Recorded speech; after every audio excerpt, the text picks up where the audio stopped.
नष्ट हो जाते हैं यदि आपने अपने जीवन में एक बार भी श्री राधा अष्टमी व्रत का नियम से पालन कर लिया। 1000 निर्जला एकादशी का जो 100 गुना फल होता है, उसको 100 से गुना किया जाए तो जो फल निकल कर आएगा उतना ही फल आपको मिलेगा एक बार राधा अष्टमी व्रत करने से। सुमेरु पर्वत के समान यदि आपने स्वर्ण का दान किया तो महाराज उसका जो शास्त्र यानी 1000 गुना फल मिलेगा, उतना फल आपको एक बार राधा अष्टमी व्रत करने से मिलेगा। श्रद्धा पूर्वक जिस व्यक्ति ने यदि एक शास्त्र यानी 1000 निर्धन परिवार की कन्याओं का कन्यादान किया, उस कन्यादान का जो फल मिलता है उतना ही फल एक बार राधाष्टमी व्रत करने से मिलेगा। महाराज जीवन में गंगा, यमुना, संगम आदि नदियों में, इस पृथ्वी की संपूर्ण नदियों में यदि आपने स्नान किया और उस स्नान से जो आपको फल मिलेगा उस फल को 100 से गुना किया जाए तो उससे भी अधिक राधाष्टमी व्रत का फल मिलेगा। अरे और तो महाराज कहे ही क्या कि पापी से भी पापी, महापापी व्यक्ति जिसने अपने जीवन में इतने घोर भयंकर पाप किए हो, फिर भी यदि जाने अनजाने में ही उसके द्वारा राधाष्टमी व्रत का पालन हो गया तो महाराज वो अपने कुलों के सहित श्री भगवान के वैकुंठ लोक का निवासी होने का अधिकार मिल जाता है, उसे वो रखता है। ऐसी महिमा है श्री राधाष्टमी व्रत।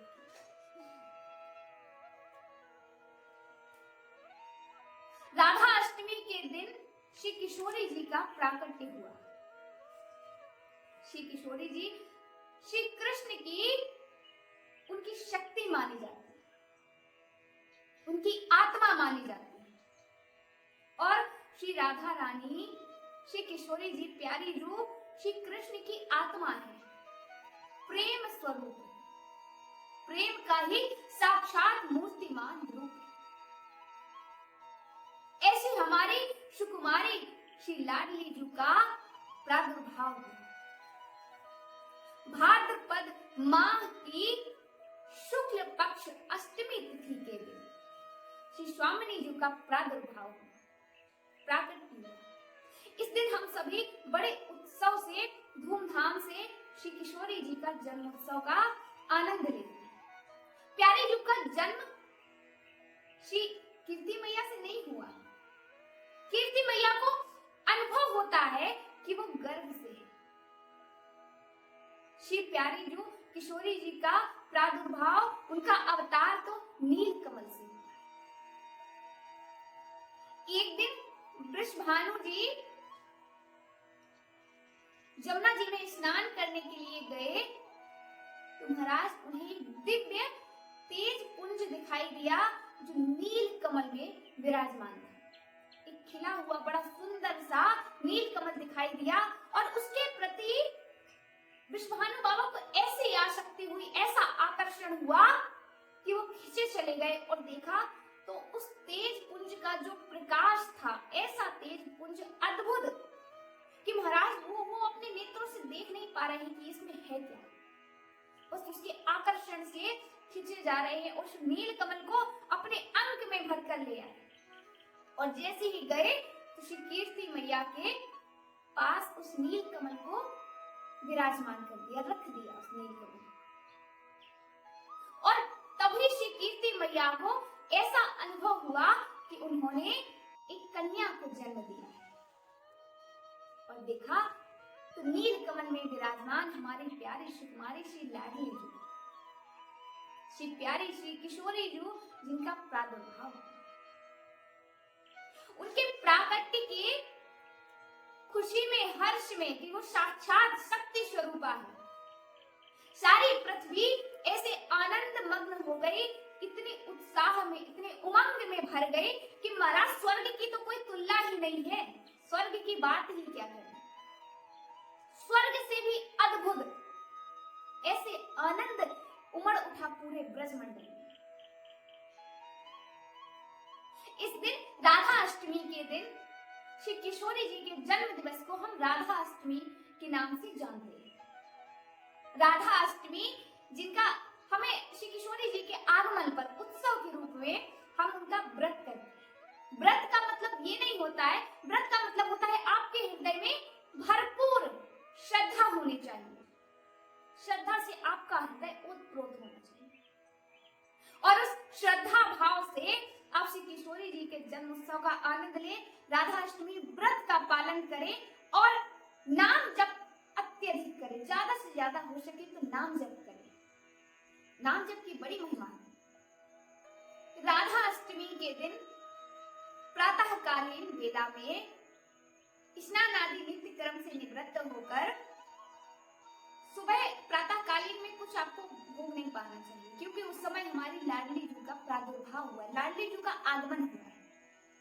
उस समय तो श्री लाडली जू के लिए सुंदर सुंदर पकवान बनाए, उनकी सुंदर सुंदर पूजा करें, उनकी आरती करें, धूप दीप नैवेद्य से उनको समर्पित करें, सुंदर सुंदर पुष्प उनको समर्पित करें। हो सके यदि आपकी सामर्थ्य हो तो हो सके श्री प्यारे जू के प्राकट्य उत्सव में आप कमल के पुष्प अवश्य अर्पित करें। श्री प्यारे जू का प्रादुर्भाव भी तो कमल से ही हुआ है, कमल पर ही हुआ है। यदि सामर्थ्य हो सके तो आप नील कमल चढ़ाएं, ना हो तो कोई सा भी कमल, कमल का पुष्प हो, और यदि वो भी नहीं है तो कोई सा भी पुष्प हो, बस आप श्रद्धा पूर्वक श्री जी को अर्पित करें। और राधा अष्टमी के दिन नृत्य करें, गान करें, राधा नाम का कीर्तन करें, श्री प्यारे जी को प्रसन्न करें। यदि हो सकता है तो व्रत कीजिए, और यदि नहीं सामर्थ्य है तो उसमें कोई दिक्कत की बात नहीं है। क्यों? क्योंकि हमारी प्यारी जो श्री जी का आगमन हुआ है, उनका प्रादुर्भाव हुआ है, वो तो साक्षात प्रेम स्वरूप है, साक्षात करुणामयी, जो श्री जी अकारण ही अपनी करुणा कर दी, श्री जी की करुणा अवतार हुआ है। उन श्री जी का व्रत यदि आप नहीं कर सके तो कोई बात नहीं, ऐसा कीजिए कि लेकिन श्रद्धा पूर्वक श्री जी का नाम जप और कीर्तन खूब आनंद विभोर होकर कीजिए।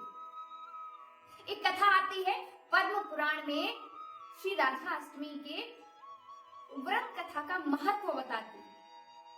पद्म पुराण में कथा आती है कि एक लीलावती नाम की कन्या थी।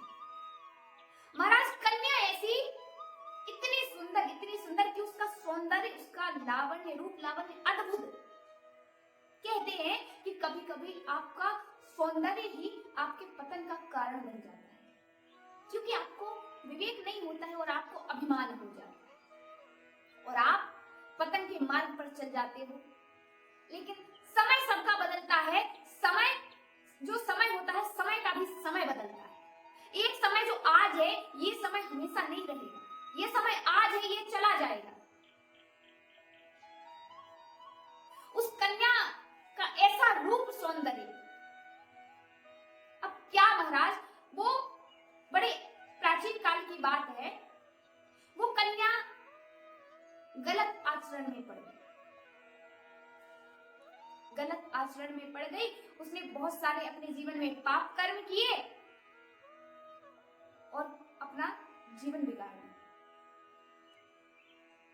लीलावती वो वेश्यावृत्ति के कर्म के चक्र जाल में फंस गई, वो चक्र में फंस गई। अब समय बदला, उसको भी, उसकी भी उम्र, जो उम्र है उसका भी यौवन है, वो जाने लगा। तब उसको एक दिन मन में ग्लानि हुई, मन में ग्लानि हुई कि अरे मैंने ये पूरे जीवन भर क्या किया, मैंने, भगवान ने मुझे इतना सुयोग्य बनाया, इतना सुंदर रूप दिया, तन दिया, लेकिन इस तन से मैंने कभी भगवान का स्मरण, उनका चिंतन नहीं किया। पूरा जीवन जितना मैंने व्यतीत कर दिया सब व्यर्थ हो गया, क्योंकि मैंने अभिमान किया था अपने रूप पर, अपने शरीर पर। क्या हुआ? चला गया, जो बचा है वो भी चला जाएगा, क्योंकि प्रकृति का नियम है बदलना। Change is law of nature, बदलना तो प्रकृति का नियम है, चाहे हम हो, आप हो, कोई भी। दिन है तो रात होगी और रात है तो फिर सुबह होगी। लीलावती का भी रूप ढलने लगा, यौवन ढलने लगा। उसको बड़ी ग्लानि हुई मन में कि हे भगवान, मैंने इतने पाप किए अपने जीवन में, आज तक कोई भगवान का चिंतन नहीं किया, पूरा जीवन व्यर्थ। अब मैं अधिकारी तो नहीं हूं, लेकिन फिर भी मन में एक आश, ग्लानि भरी आश मन में कर रही है कि भगवान मुझ पर ऐसी कृपा करो, मुझे ऐसे किसी संत महात्मा, किसी वैष्णव जनों का संग प्रदान कर दो, जिससे मुझे अपने जीवन में मार्गदर्शन मिले।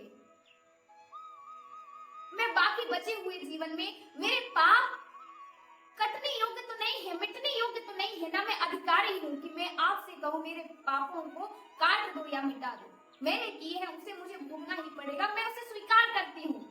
लेकिन आगे का जो मेरा जीवन है, कम से कम इस बचे हुए जीवन में मुझे संत जनों का, वैष्णव जनों का, हरि के जो प्रिय जन है, उन भक्तों का मुझे सानिध्य मिले, जिससे मेरा आगे का जीवन मार्गदर्शन, जो मुझे आगे के जीवन में मार्गदर्शन प्रदान करे।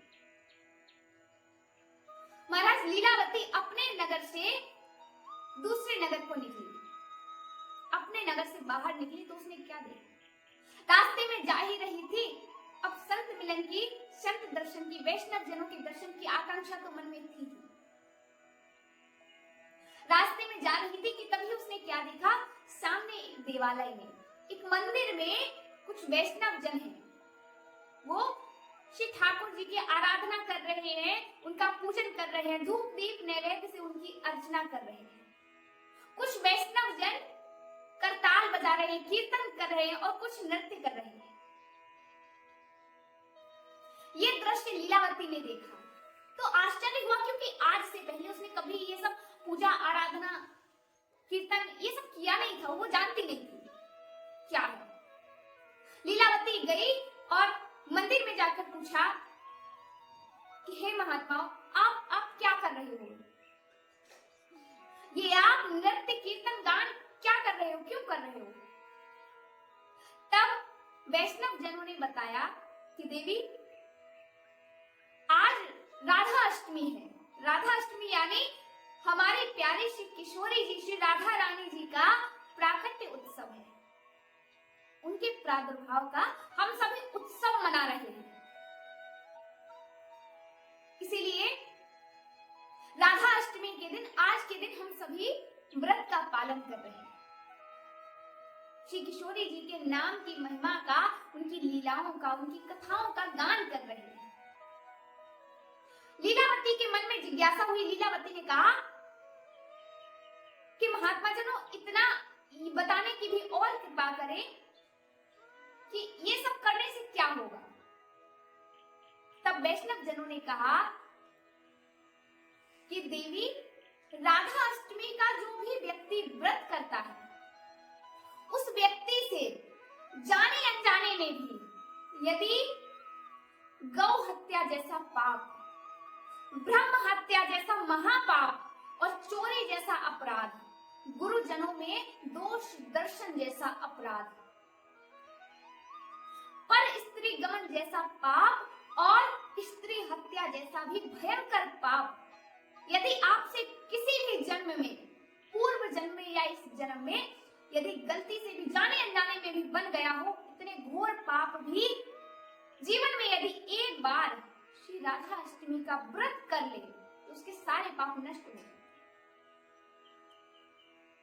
वैष्णव जनों ने बताया तो लीलावती को अपने जन्म में उसने जो पाप किए हैं, उसको वो पाप कर्म याद आने लगे और उस पाप कर्मों को याद करके लीलावती बड़ी रोई, विलाप करने लगी, कहने लगी, महात्मा जन, मैंने तो अपने जीवन में बहुत पाप किए, बहुत पाप किए।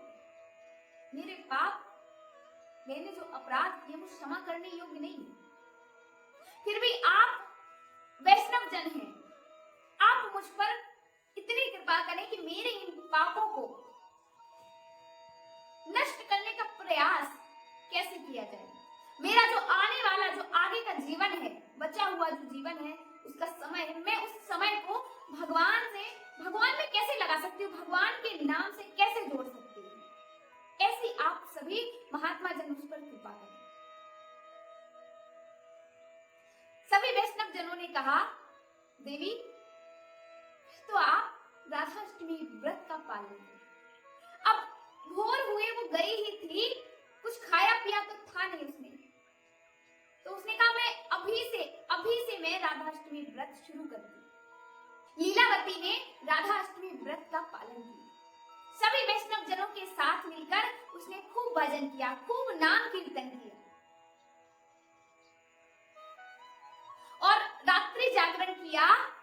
सभी वैष्णव जनों ने श्री किशोरी जी की आराधना की, उनका नाम जप किया। भोर होते ही लीलावती अपने घर जा रही, तभी रास्ते में एक सर्प के ऊपर उसका पैर पड़ गया।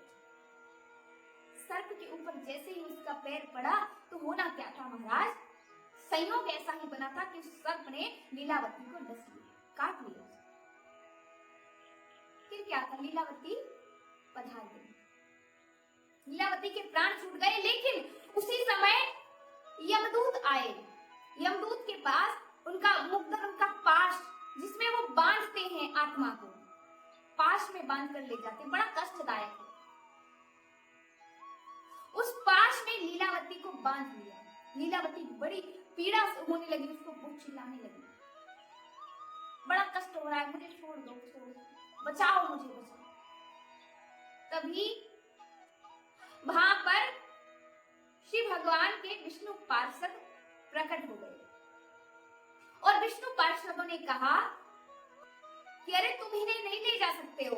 विष्णु पार्षदों ने अपना चक्र चलाया और यमदूतों ने जिस पाश में बांधा हुआ था उस पाश के टुकड़े टुकड़े कर दिए। और जो विष्णु पार्षद थे वो एक दिव्य विमान लेकर आए, वो स्वयं दिव्य विमान में बैठकर आए थे। लीलावती के लिए भी एक दिव्य विमान लेकर आए। लीलावती को उन्होंने उस दिव्य विमान में बिठाया और गोलोक धाम ले गए। महाराज गोलोक धाम में लीलावती पहुंची तो वहां श्री श्यामा श्याम के दर्शन किए। जीवन में इतने पाप किए हैं, इतने पाप कर्म किए, कभी भगवान का नाम नहीं लिया, फिर भी बस जीवन में एक बार राधाष्टमी व्रत किया और उसका फल देखिए आप कि सीधा गोलोक धाम गई और वहां श्री प्रिया प्रीतम की नित्य सेवा में लीन हुई।